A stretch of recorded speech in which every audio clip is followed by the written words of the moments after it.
जिसकी छींटे हम पर पड़ रही। आज नारद जी के श्राप के कारण जब श्राप दिया तो आज चरणों में गिर गए। महाराज हमसे भूल हो गई, हम लोग मद पान किए हुए थे, मदिरा पान किए हुए थे, उस नशे में जान नहीं पाए। महाराज हमको क्षमा करो। नारद जी ने कहा तुम तो कुबेर के बेटे हो,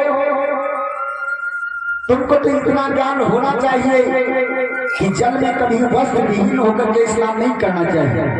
और भैया ये सब की बात, कभी भी किसी नदी को जाइए, किसी तालाब में स्नान करने जाइए, कभी वस्त्र विहीन होकर के स्नान नहीं किया जाता। शरीर पर कोई न कोई वस्त्र हो। और कभी भी किसी नदी में कपड़े नहीं धोए जाते। कोई भी नदी हो, चाहे शारदा नदी हो, चाहे सरयू नदी हो, चाहे त्रिवेणी हो, चाहे गंगा हो, कोई भी नदी हो, उसमें कभी कपड़े नहीं छाटना चाहिए और ना ही साबुन शैम्पू लगाना चाहिए। शैम्पू और साबुन से स्नान करना चाहिए नदी में, दोष लगता है बहुत। वो एक पवित्र गंगा है, कोई भी नदी हो उसमें सदैव ऐसे स्नान करना चाहिए और प्रणाम करना चाहिए।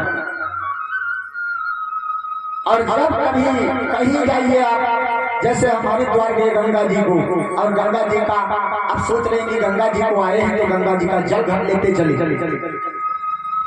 तो गंगा जी का जल भी ऐसे नहीं भरा जाता है कि उठाए 10 रुपया 20 रुपये टिपिया ले ले वहीं और भर लिया लेकर के चलिए। पहले गंगा जी को प्रणाम करिए, उसके बाद मन ही मन उनसे जल मांगिए।